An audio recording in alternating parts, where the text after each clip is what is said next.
Morning, Sandro, Rory. All right, we are 9:02. Let's get started and then everybody else can catch up. So look, welcome to episode 3 of the Back to the Future series. Today we're going to cover, if you want to move to the next slide, Stan, we're going to cover the evolution of IPS. So looking back over history as to what IPS was, how it changed, and why we need to evolve. In the previous couple of webinars, we covered some of the fundamentals around security.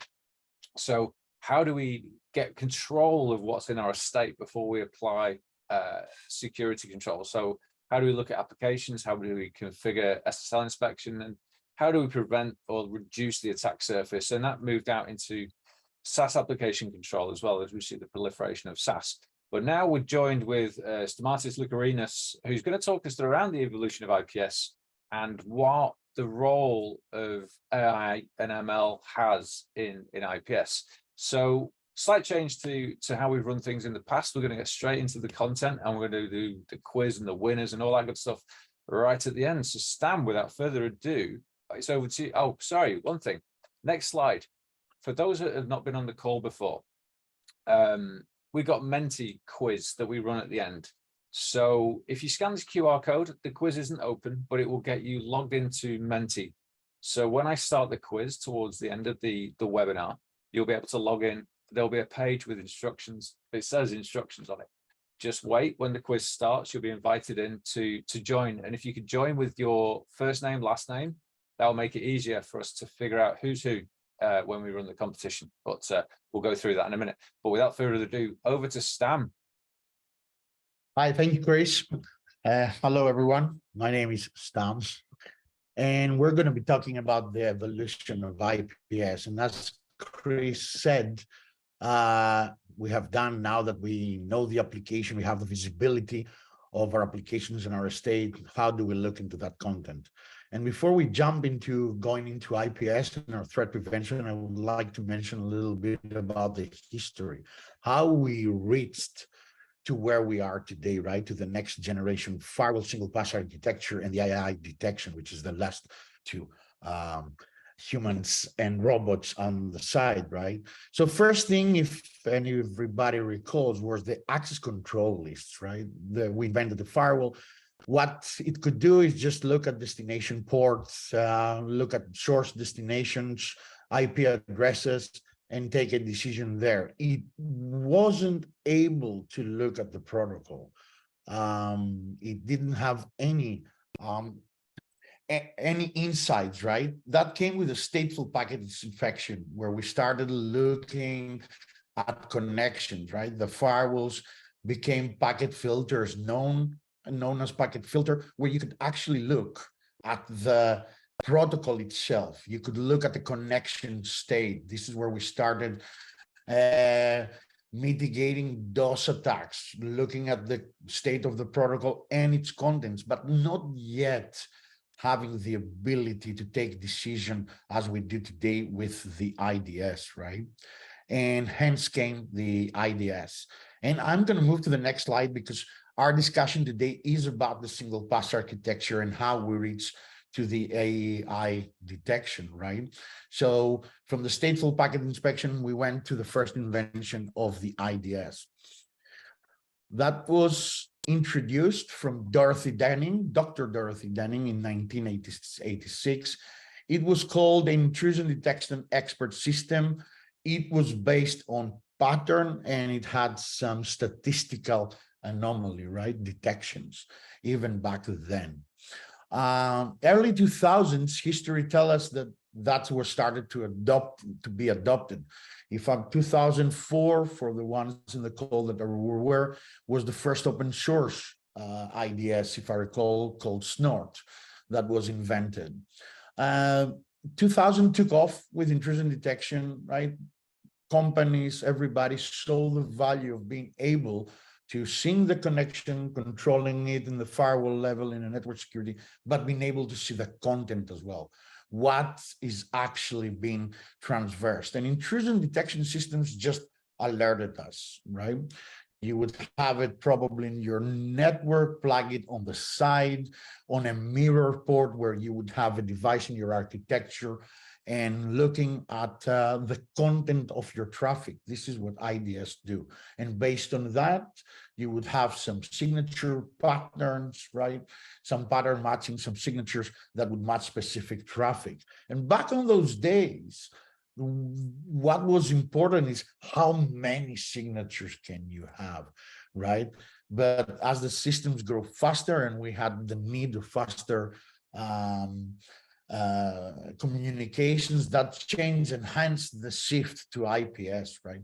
And just to make something here clear, IDS and IPS, it's how you take an IDS, which is an intrusion detection system, and now you have it as an IPS, right? Which means that you can prevent. And as we got more sophisticated into that, people start shifting into IPS. And now the matter of, do I have a lot of signatures, shifted to, am I actually blocking the right things? The quality of the signatures became the thing, not the quantity. And that's why people start using IPS, because in IPS, now with the quality of the signatures, you could prevent attacks, but you were also allowing your business critical applications go through, right? And that's the point of an IPS, to be able to block what with the quality, right? Not with the quantity. And if you think about it, a lot of signatures in the system degraded its performance, right? As people start putting more and more. So 2005, there's a shift to intrusion prevention, and conventional rounds started using inline IDSs, and we went to what is called today an IPS. Now, you've been hearing me saying IDS and IPS, and we had a signature pattern matching. And the first was invented in 1986, 2000, 2005. Not a lot have changed in terms of signatures. And there is a process to create a signature, and it's a challenging one. And it always put us in a place to play the whack-a-mole game. We need them, we need signatures, and we will explain that in more depth, but it's a challenging to create one. What do I mean? To be able to create a signature, you need the actual intelligence for that traffic, for that malicious payload, for that executable that you download and you want to trigger. How do you gain that intelligence? Either from your own research, or you get a malware, or you get a packet capture, and you start creating that signature, right? That will trigger only for the suspicious traffic, right? So already just saying the process, you can imagine that takes time. And time is not in our hands. The attackers, as we will see, use a lot of different ways and automated ways. So we were always one step behind, and we will see that in our next example, right? And just to make everybody on the call, when vendors ask Palo Alto, we all have a quality, service when we create a signature, not to heal false positives, right? It's an IPS. You don't want business critical systems being impacted, and hence it takes time to create one with the quality. So of course you can automate that in your internal processes, but still you will always be one step behind. Let's see an example of that, right? With challenges with signatures, because we always talk about it. And I have created here a little example from Suricata, which is an open source IDS and IPS, if you put it in line, as we explained. And the rule is an open source rule that you can also see if you want to practice that from emerging threats. I've picked a rule that was created based on the intelligence from a Unit 42 tweet. And just to showcase how signatures are created, right? You can't have everything, every attack that is out there in a signature, right? You have to go search it and create it. And as we can see here, and I hope that is pretty clear, and you can see it, it's pretty complicated, right? There's a PCRE, which stands for Perl regular expressions, Perl compatible regular expressions. It's pretty complicated, but it's also pretty specific, as we will see. Yes, it will alert on a pickup, right? I use the payload, as you can see, from malware traffic analysis, which is an IST infected with backconnect and Cobble Strike, right? And actually, this is what's caught. Right? That specific one pickup. But let's see something a little bit closer here. That alert, because it's based on pattern matching, is looking for a specific cookie value, which is __session__ID equals. If that does not exist in the alert, in your payload, we can evade that signature. We can evade just that signature just by taking off the underscores. Just as an example from me. So if I remove the underscores and have session ID equal, that will bypass that signature. So I need to create another one. And as I change, you can understand the whack-a-mole again. Also, you can see that the signature is expecting the payload and the HTTP payload, in this case, not to have a referer header, which means that even if I include the referer header, I'm able to evade that signature, right? You can see how pattern matching is, of course, can capture some things that we know beforehand. But now that we're trying to evade it, let's say today, and we're creating our own here in the room, new C2, we can evade that signature, right? In a simple way. So what I would do here is just change the cookie, remove the 2 underscores, and have it session ID equals. Please keep that for the questionnaires that are coming, right? And have a think about it, right? If a malware used something else, we need another signature. And indeed, if you download, just for your own interest, the Emerging Threats open rules set, it's free. It's made from researchers, right, around the world. You will see that there is not only one reference from Unit 42 and Cobble Strike. There are many, right, that capture specific sessions. If you go away from those, you'll just bypass and evade. And that's the problem of signature pattern matching. That's why we have to innovate, right? Moving on, I mentioned why we have to innovate, because attackers are leveraging automation, right? They're one step ahead. We saw how you're creating a signature. So an attacker evades that, then, right, and automates to evade that. Then you have to create one, on, and they're always going to be ahead, right? They are leveraging automation. They're employing malleable C2 tools, command and control tools, to evade signature defenses. Let me explain what is a malleable command and control tool. So command and control, for the ones that don't know, is like a framework where the malware will communicate to receive its commands, right? So it's probably a server. It can be in a lot of ways, right? It can be hosted anywhere. Malleable profiles are profiles that the attacker creates to mimic real traffic. They can hide in traffic like in MS Teams or AWS-3 or MSNBC, right? They create their command and control communication in a way that hides among normal traffic and is automatically changeable. That's why we say it's malleable. They will not use one, they can use many, right? And they can easily, with automation, change that.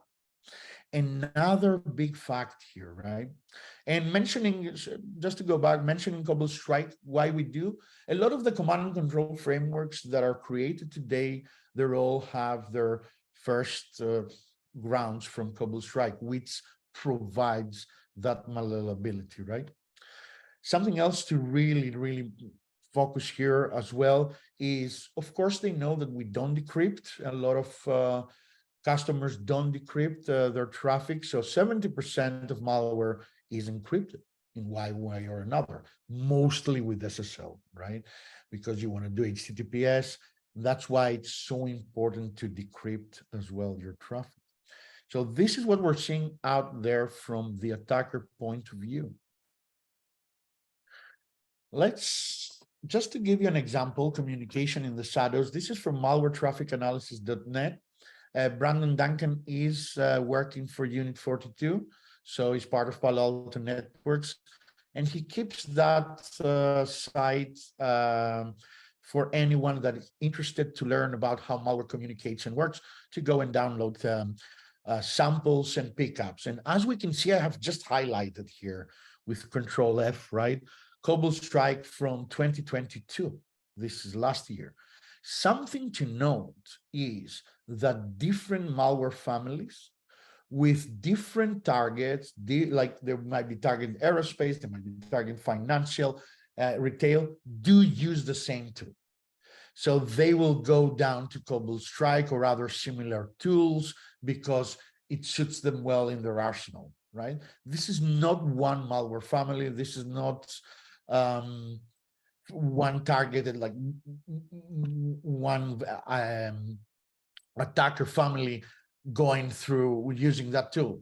All around us, we can see Quackbot as IACD, a lot of malware families use it. 2023, nothing has changed. Same things. Cobalt Strike still being used around along with other tools. This is from 2023 and 2022. Communication in the silos, they are using that malleable capabilities to create those 0-2 communications. And we clearly saw that signature pattern matching, it's a little bit difficult to play that game and capture them.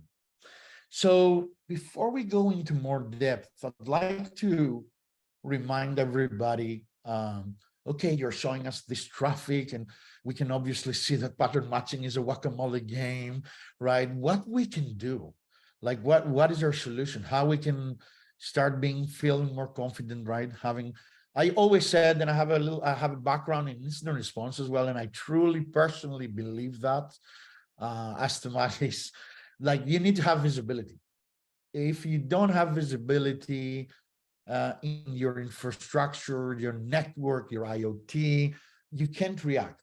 It's simple as that. We can react to what we can see that we have, right?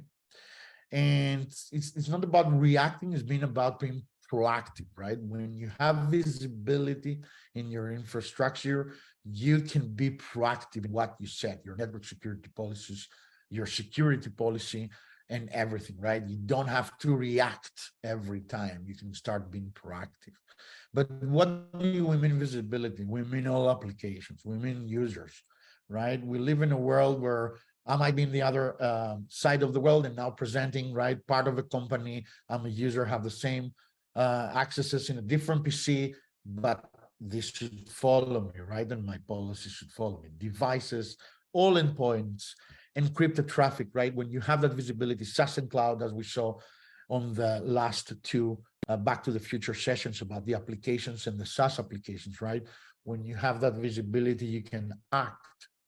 And let me tell you something here from real experience, and a lot of attacks can be blocked here in these two stages. I am a practitioner of security, and I believe in that. And let me give you a couple of examples.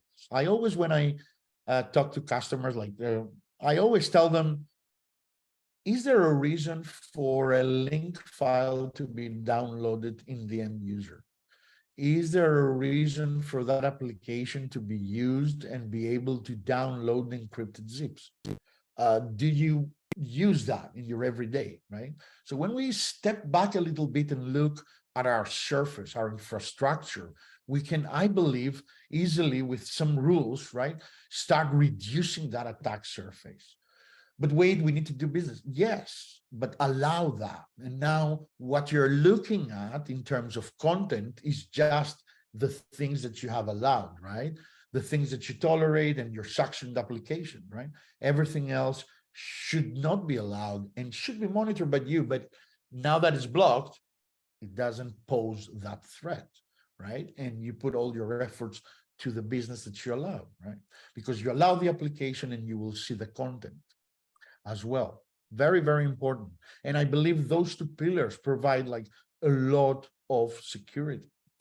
And then we go to the IPS, what we were discussing today, our threat prevention, preventing all known threats, right?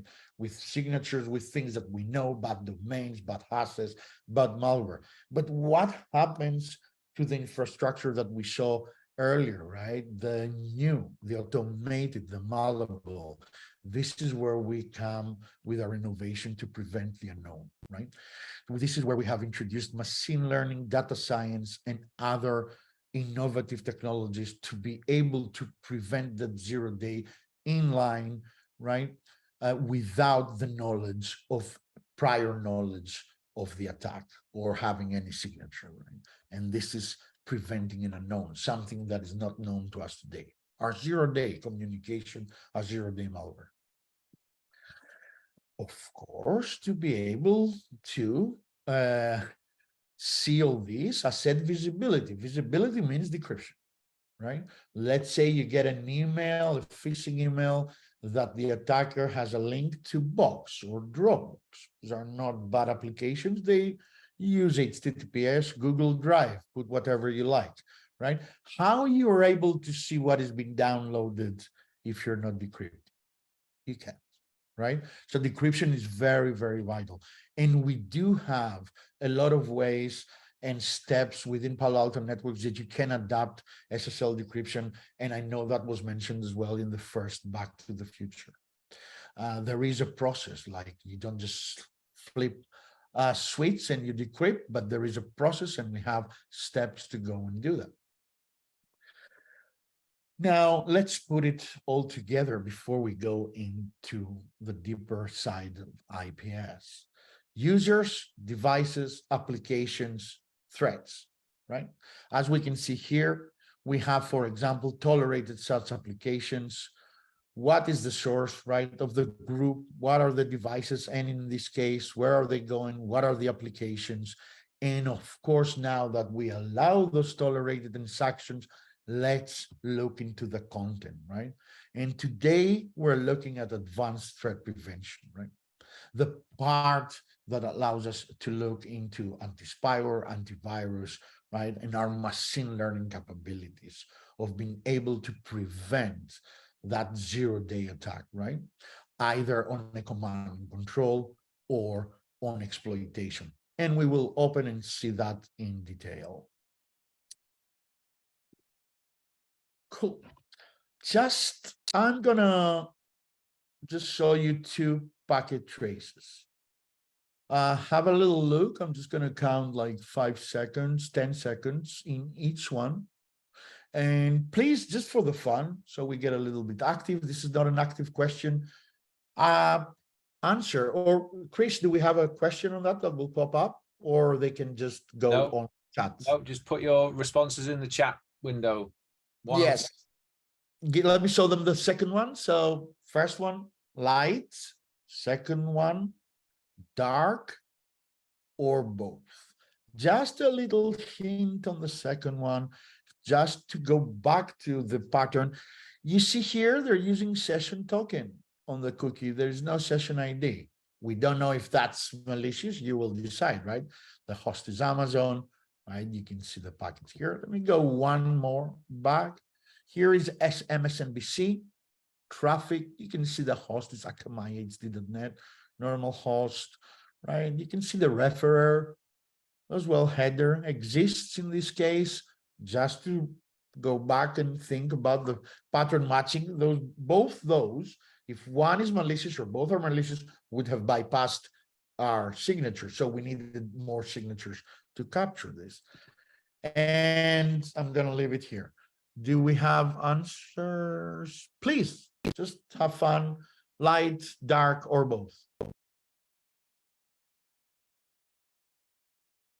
Exactly. The point is that it's difficult to recognize.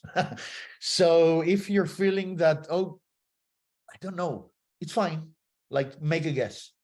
That's the point. And I can guarantee you, if I saw that on a SIM or somewhere else as raw data, I wouldn't be able to immediately distinguish what is what. And that is the point here, right? Just to show you why we need machine learning and data science to be able to capture things like that. I'll give 10 seconds for the ones that want to answer.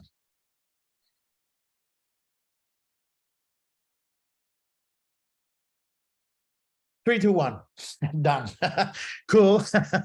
Sorry, that was 5. So if you were wondering, they're both malicious. They're both Cobble Strike. This specific was extracted by me, MSNBC, and it's part of our GTD, just to give some information if you want to go and do it. So as you can see, this is malicious traffic. We can't see it, but that is supposed to be the malicious traffic, the base 64. You can also have the malicious traffic in your referrer and always send the packet with the referrer, no problem. Also here, it is malicious. It's on the session token, right? And the point I want to make is you see 2 different packets immediately that can be created from a malleable profile and will evade the signature we saw, right? And that's not all, right? Thank you for the ones that answered. I appreciate it, even if they were few. And moving forward, right, we're talking about attackers and what are their tactics. Another thing we see a lot is the taking advantage of exploits. When an exploit is out, or even before, right, is out, and that's the important, attackers know it and they will use it, right? We have seen a year-to-year increase in zero-day vulnerabilities. And I have some examples of which ones I'm talking about. Chris made me aware yesterday, I hadn't read it, that the patch from Microsoft was not successful on the latest Microsoft Outlook vulnerability. And if you had a signature that was looking, for example, the code execution, that was bypassed with 1 character, right? So again, taking leverage of the zero-day exploits, right? That cannot be catched and something that can be exploited from the attackers to gain further access in your environment. I'll walk just to show you some examples and some numbers here. This is a network trends research report from Unit 42, just to give you some numbers of 202 to 262 million attack traffic sessions captured in 2022. 11,000 high impact vulnerabilities analyzed. That's a lot, right? 10 CVs, because attackers, after the CV is out also, and we take time to patch our systems, and that's for good reasons, right? You can patch immediately. There are many reasons in an organization why we cannot do that. Attackers will use that. But this is the first choice, right? The low-hanging fruit. They can go in with an exploit, or they can leverage an exploit that we don't know about and gives them remote code execution. This is what they will go for, because it's better, it's easier, and it leaves less trace for them, right? 525 million malicious samples collected from the 13.7 billion samples collected by Wildfire in 1 year. And keep that number, those are for the next session about sandboxing. And 3 recommendations. And again, on the exploits, Log4Shell, 11 million active exploits. Attack trends, as I mentioned, RCs are being used a lot. Remote code execution is what RC stands for. And we can see that there's a double on 2022 malicious radio, right, of malware. And I'm sure in 2023, it's going to be doubled again, right? That doesn't seem to slow down. Log4j, I was in the responder time then. And if anyone on the call is and doing that, I'm sure you know, no company knew where exactly Log4j was running, right? You may have developers making their own little system on their laptop, having Log4j running there, still vulnerable. Please, 2022 Unit 42 threat trend research. Those numbers are from there. And I was talking about some high-profile attacks. Confluence, right? A remote code execution vulnerability was actively exploited by Gangstad's Avast Locker server, right? For ransomware. Immediately, you get access and then you deploy your ransomware. Ransomware nowadays, they're not deployed immediately from phishing emails. They will take over the infrastructure with tools as Cobble Strike and other command and control, and then they, as they have established, they will go on and throw the ransomware, right, and move from there. As you can see, dark side, again, through the Colonial Pile attack in GitLab. Just a note here, all these applications are in our internal networks most of the times, right? So we don't have anything. We should have protections between, for example, you log into the VPN, going a little bit to the zero trust, and then from the VPN, you allow everything without inspecting the user's traffic from the authenticated and authorized VPN to their application, right? This is what the attacker will leverage. Will leverage that non-visibility to exploit one of those and move further lateral to the network, right? So looking at the traffic, but being able to see the zero-day exploit is very, very critical, right? Yes, we have the technology, but having it in the correct infrastructure is also very vital, right? To be able to see those attacks. Now, let's go to the details of each detection methodology. We're going to start a little bit on signatures as we talked, but now we're talking all Palo Alto and how we have innovated and what is the evolution we're talking about to machine learning and deep learning. We talk about signatures, predefined pattern matching. We do not use the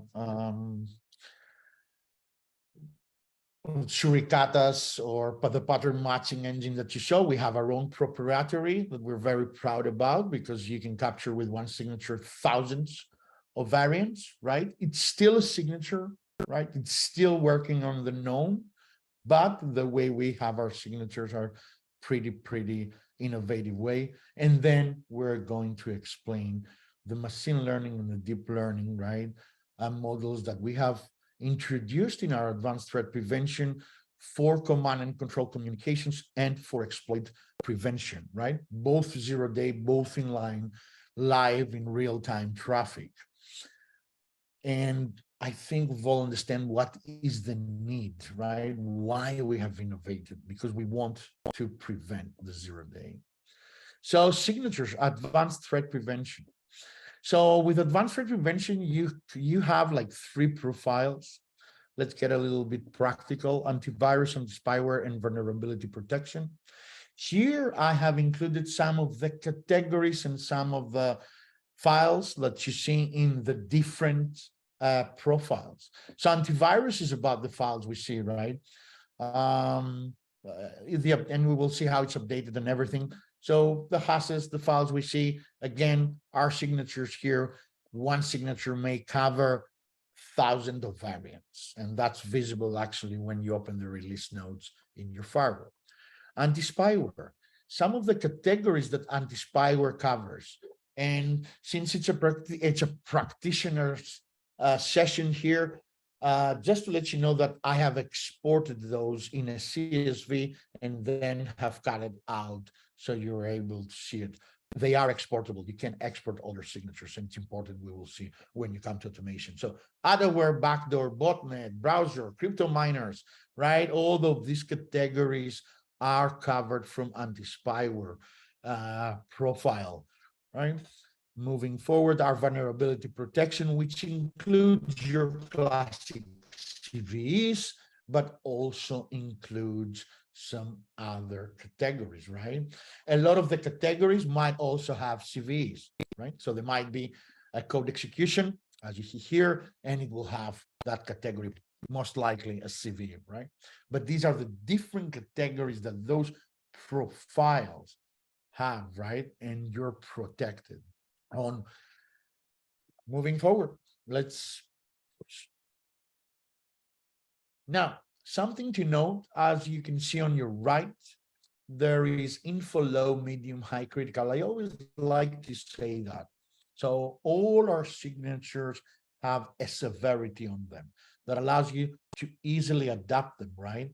Because having an IPS, an advanced threat prevention, is really good, but the way you personalize that, it's also very important. Now you have the content, what do you do with it? And we will speak at the end a little bit about that, because I believe it's really important to make sense of the data you see, the alerts you see, and so on and so forth.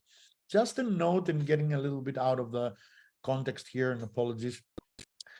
in an IPS, right, it's a process. You know what you have. That's why visibility is key. When you know what you have, for example, then you know what makes sense for you. I'll give you an example. Let's say you don't have WordPress in your environment. You're sure about it. And something alerts about a WordPress. Is it important for you? Maybe because you want to get the intelligence. Is it important because it can exploit you? No, because you don't run WordPress, right? But it might be important. That visibility that we showcase in your application can make you operationalize your threat prevention better, right?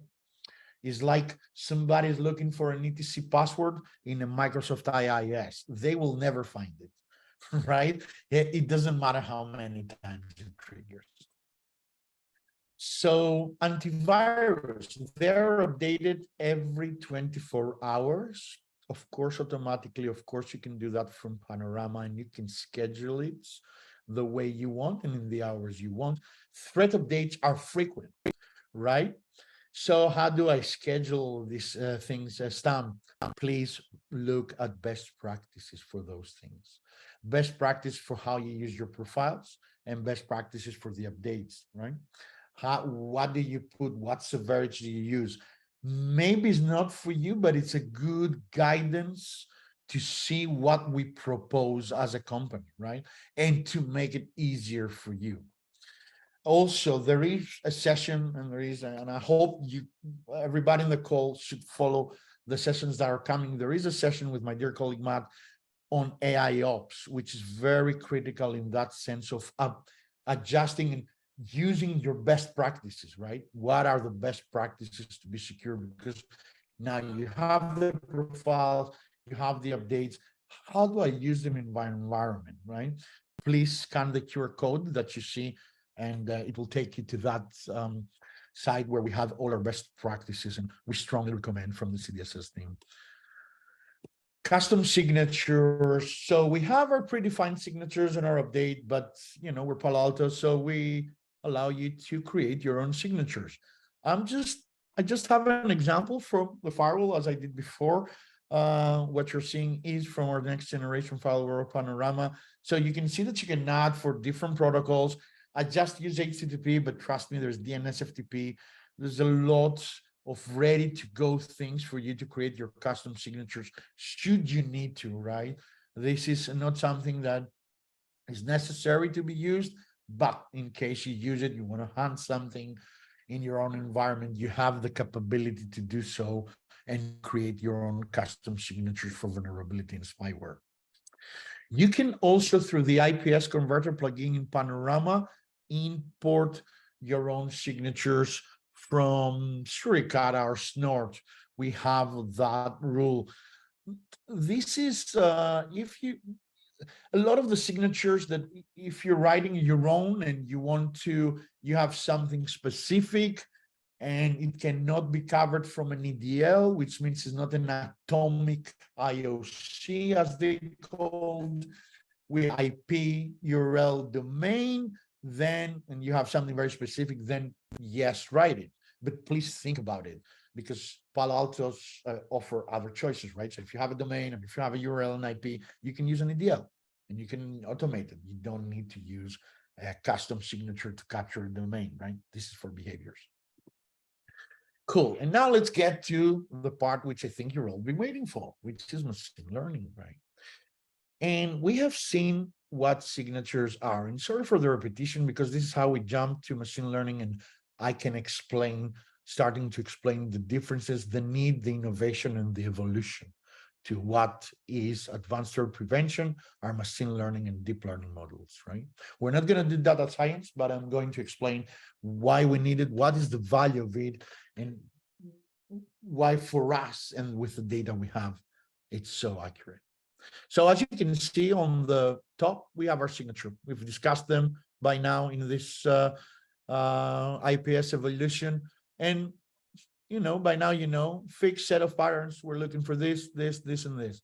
If something changes, this is evaded. We need to create a new one.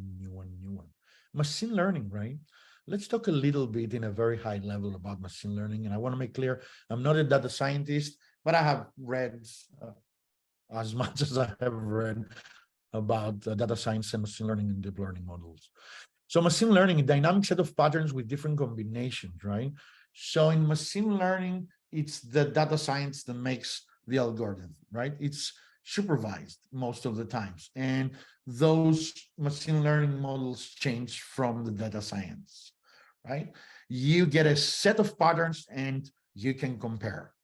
Now, before I go to deep learning, let me make something clear.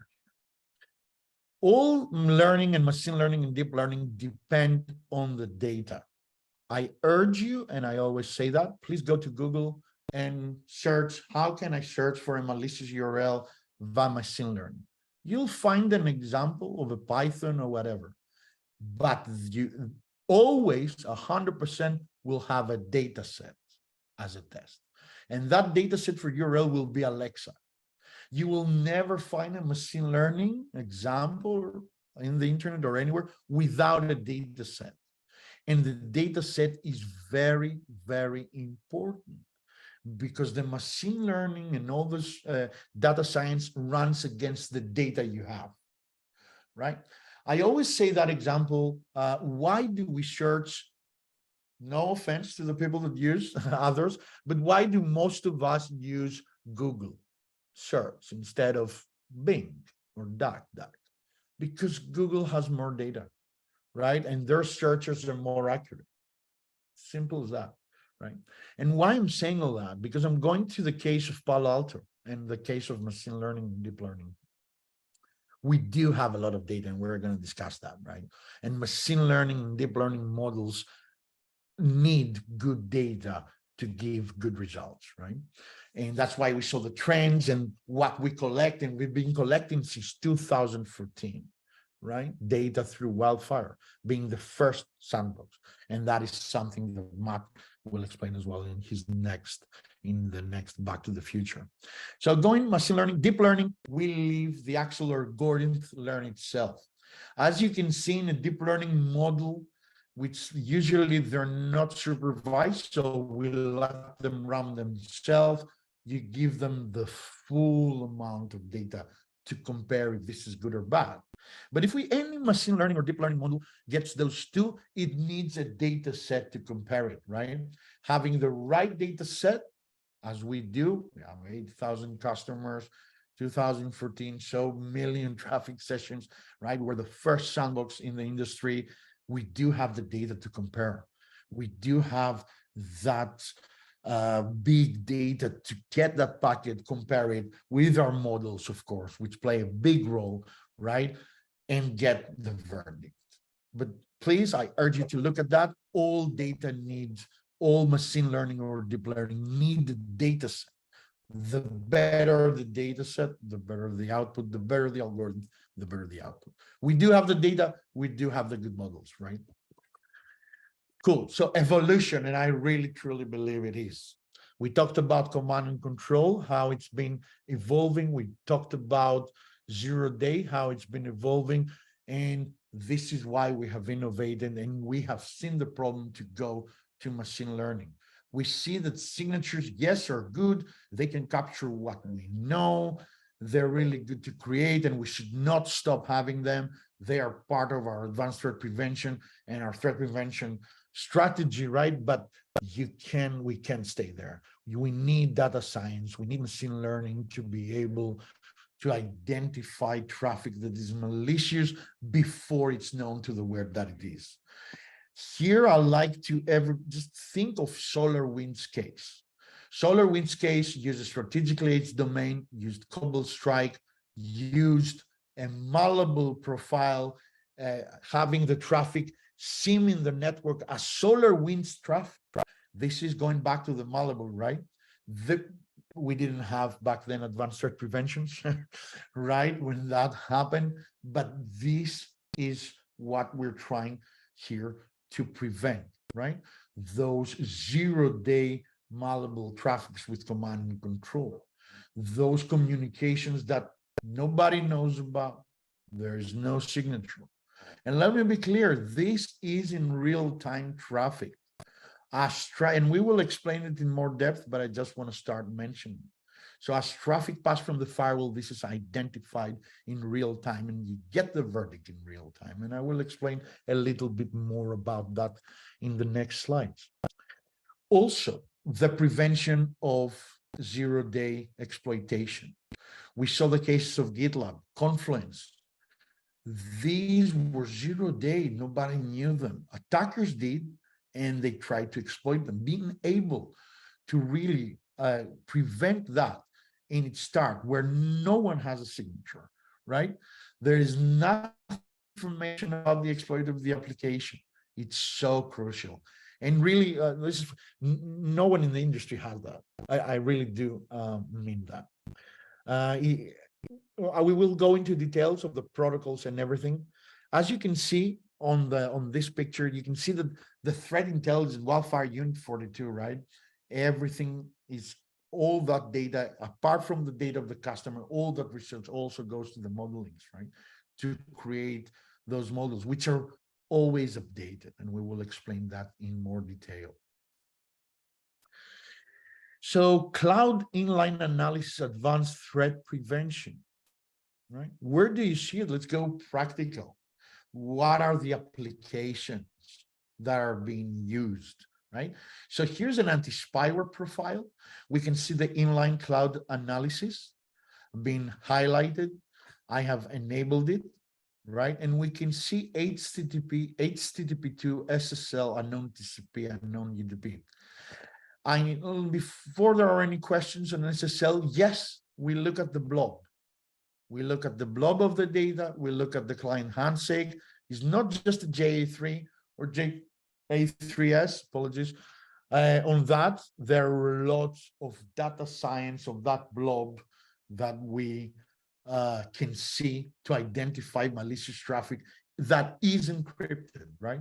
HTTP, HTTP2, like the examples we saw in Cobalt Strike, a lot of the times attackers will use 70%. Remember, 70% is encrypted.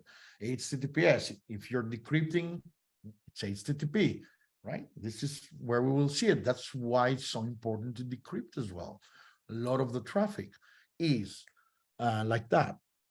On those applications, we are able to look at the zero-day, no signatures, right? The value of machine learning, and we'll explain how that works. Also, we said about our innovation in vulnerability protection for SQL injection and command injection attacks, that these are not the SQL injection and command injection signatures. These are the 0 days, the things that we don't have a signature, not us, not no one. These are the 0-day attacks out there, right? That they haven't been known to the world. Again, here is how you configure it. Just to show it as you as well, the SQL injection and command injection. Now, a bit of brief and a bit of an Easter egg. Because we saw that we take 3 profiles with advanced threat prevention, and that's true, antivirus and spyware and vulnerability. Antivirus profile has, with a wildfire subscription that I'm not going to explain right now, includes what we call local inline. So you have machine learning models on PanOS, but I will stop here and please forget it. Evolution of sandboxing, May 31st, with my dear colleague, Matt. Please join next week. And we're moving to advanced threat prevention. Guys, I just put that in because I didn't want the question that everybody is seeing 3 profiles. Hey, why you haven't explained about antivirus? Because it has its local inline, but this is a subject for next week. And please join Matt to see that. It's going to be very interesting. Going to our inline cloud analysis, let's explain what I have been talking about. How does it work? We saw how it was configured. Let's see what we're talking about real time, right? Where does that traffic goes? How do you do it? So traffic is passing from the next generation firewall, right? This is our example. This is real session, real time. So first, signature. We're going to check what is known, right? In the threat prevention. Do we know it? If we do, block, right? We said, if we something we know, there is no need to go further. You create your signatures, you block it there. If we don't know it, Then on next generation fire, we have some pre-filters for the specific applications where we look local on the firewall as traffic passes. Oh, this looks suspicious. Let's send it for analysis, right? And that is sent through a dedicated channel for persistent connection. So there are no latencies, minor. There's no handshake. The connection is MTLS for the ones that are interested. And there is a configuration in the GUI as well that you can see how many milliseconds, right? That packet will go up to the cloud and will be analyzed, right? Why the cloud? Because it gives us the power to expand. It gives us the power of GPUs. It gives us the power to have our models run in a very, very fast way. That will be checked. There will be a verdict. That's why I wanted you to see that. And then that verdict will also go through another check through our FP, right? There is no stopping of the traffic, right? While this happens, the user doesn't wait. You're in a session, you're throwing traffic in it, right? Some of the packets were suspicious will go up for analysis if the verdict of that within that session, right, is deemed as suspicious, that will be blocked. Depending on what is the action you have, as we saw before, it might wait and drop you or allow you an alert you afterwards, right? But it will not stop you. This happens in real time. We're talking about milliseconds here, on the 10th of milliseconds, right? We're talking about very, very, very low latency. And there's no waits of 30 minutes to get the result. This happens real time, right? It's very, very important.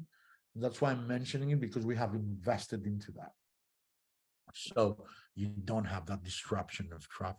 That will go back, the verdict, and you will know if that was bad or not, right? I really wanted to stand here. As you can see on the right, there's the verdict, and again, we pass it through our FP checks, and then if that is passed, it's going back. So there are a lot of standards going on. How I am with time?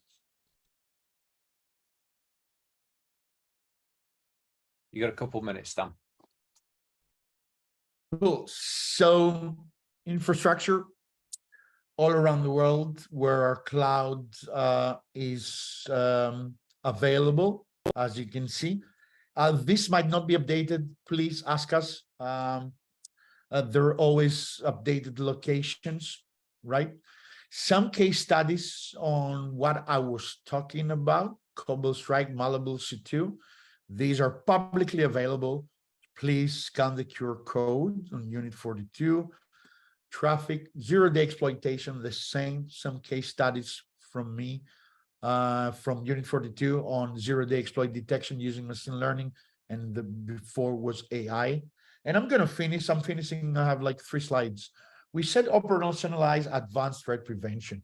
This is very important, right? You get all these logs, the inline cloud analysis, the DGAs, the ML, the wildfire, right? You get all these logs. How do you incorporate that into your organization, right? Of what is important, we discussed, right? What is not? Well, you have the visibility. Now you know what to look for with your applications. So now, how do you operationalize that? Automation, right? Just to an example here of how and CobbleStrike command and control can be automated with dynamic access groups and actually block that user for a specific time, right? You can go very advanced. And something we really like is API everything. Palo Alto offers a log forwarded HTTP log forwarder, where it allows you to talk to a REST API in your organization and send the fields and the logs you want, right? And just for the configuration. And of course, please use ThreatVault API. The pickups, just one last thing about machine learning. Sorry, I have to go back. If you see here, the inline cloud analysis HTTP command and control does not have a pickup. Why? This is analyzed in our cloud on our machine learning. So if you want to grab that pickup, you will need the ThreatVault API connection to get that. And that's all I got. All right, fantastic. Thank you, Stam. Fantastic presentation. So, look, I guess the summary, the key takeaway is that I think it was mentioned in the Q&A is we have to fight machines with machines. We have to do this at scale. The only way to do this at scale is with machine learning, deep learning, and AI models, because we need to learn faster than the humans can create signatures.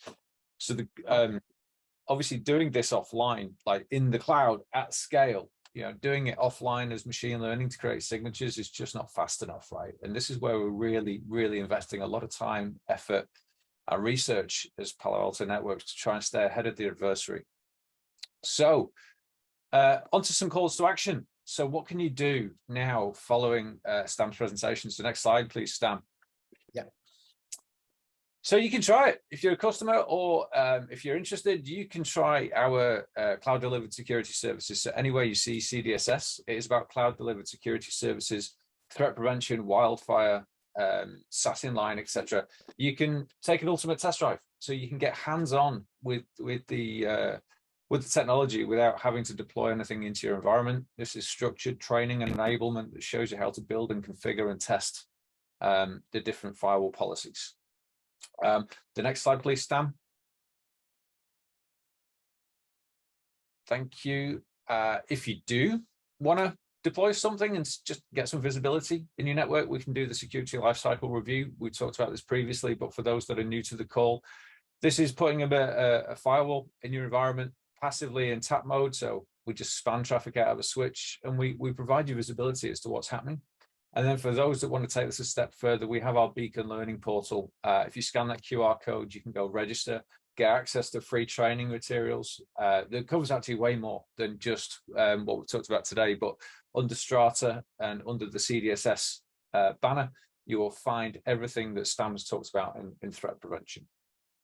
So that concludes the presentation. There's one more slide, please, Stam. Yep. Take the survey.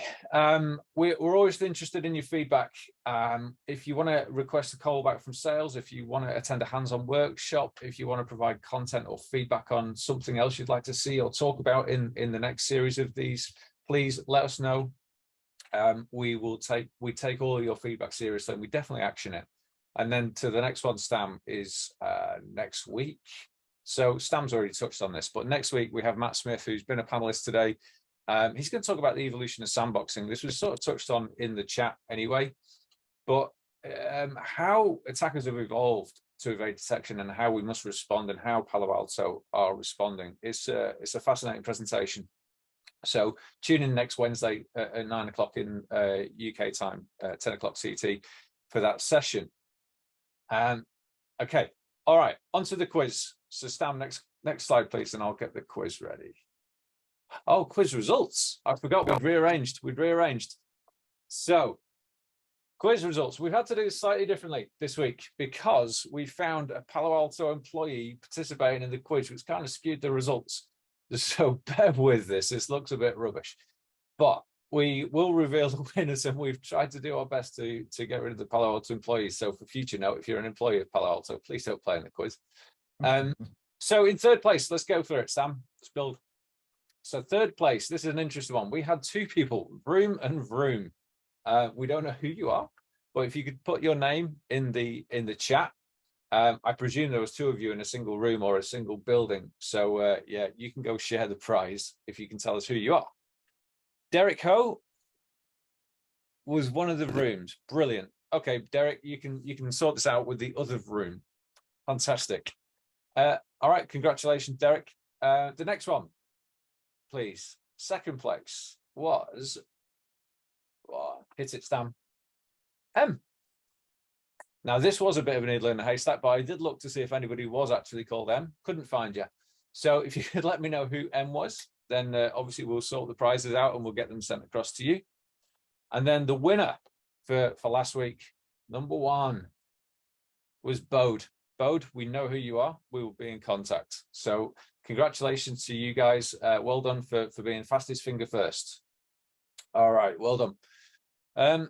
Okay, next next slide. Important note, right? We're going to be sending you out an email that looks like this. It's not phishing. This is genuinely to those winners, those people who were successful. So this is not a phishing email.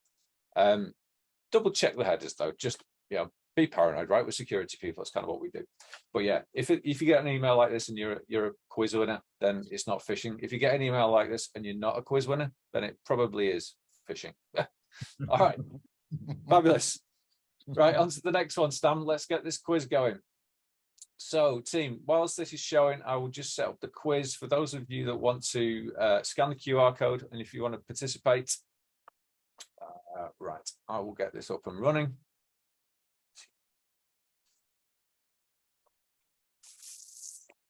Okay. Fabulous. Right, Stan, if you want to stop the share, please.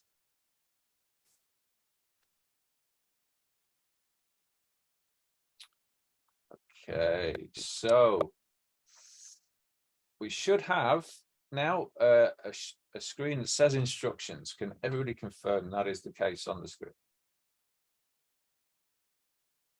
Is that right? Okay, so now I'm going to start the quiz. You guys should be able to register. If you can register with first name, last name, that will make our job a little bit easier.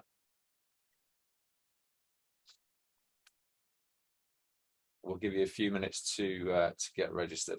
If anybody's got any issues registering or putting your name in, please please let me know in the chat. Oh, you want me to show the QR again? Oh, that's tricky. Start.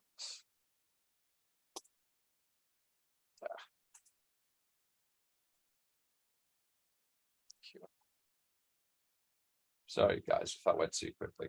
There's the QR.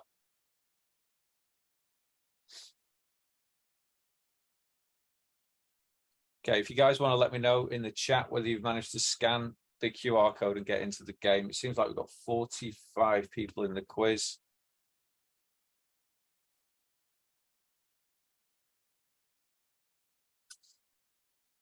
Fantastic. All right, we'll give it another minute or so just to give plenty of time. I know that some of the feedback was the quiz went a bit quick. It's my fastest fingers. Apologies for that. Larry, David, Christopher, Lukash.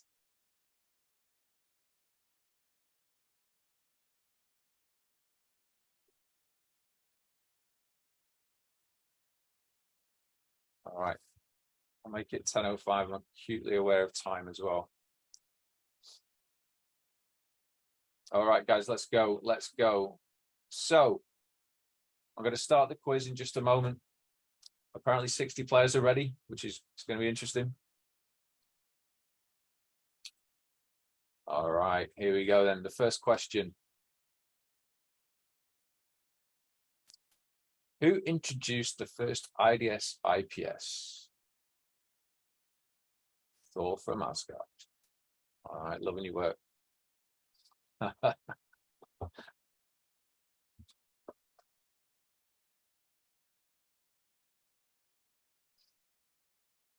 All right, well done, team. Loving the person who went for Thor from Asgard.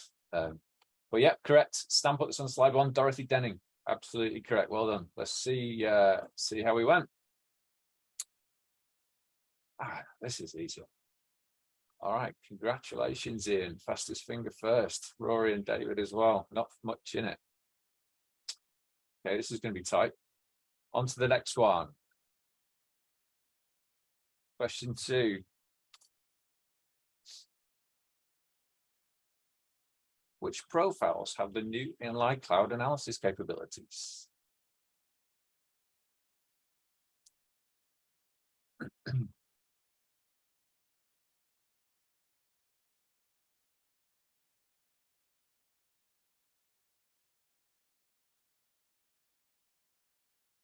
Excellent. It's great to see everyone was paying attention to the anti-spyware and vulnerability protection that Stan was talking about. Mostly getting that one right. Okay, let's see how we stand now. Matthew Beckett coming in fastest. And Derek, you're playing well. This is week 2. Excellent. Okay, so aggregated results. Beyonce, very nice, taking top spot. we'll hunt you down, Beyonce, and find out who you are in. Okay, next one. Okay, that third question. Oops, sorry, my bad. There we go. What are the 3 profiles included with the Advanced Threat Prevention subscription?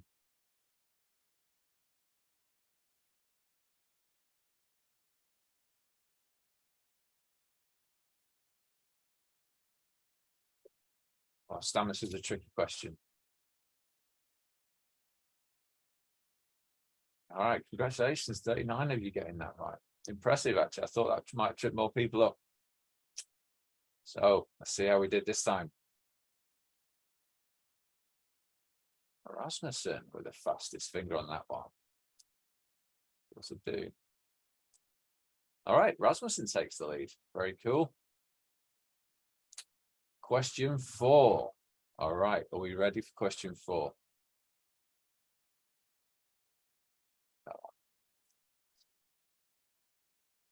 How can you bypass the Sue-Carter signature that we saw evade detection?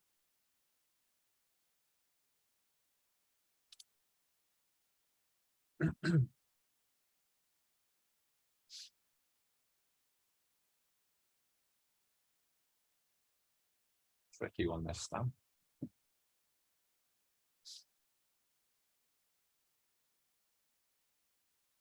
Oh, split. Oh, it's a good question, Stan. It was a tricky. I don't know, Stan, if you want to come off mute and explain that one.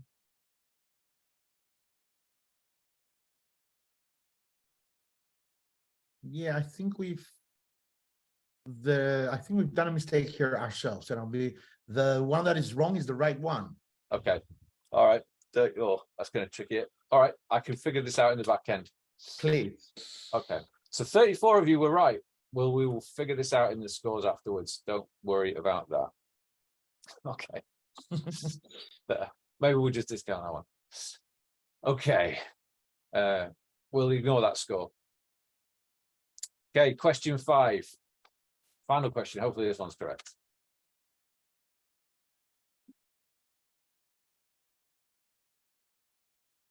Which application is not supported by inline cloud analysis engines for C2-based threats?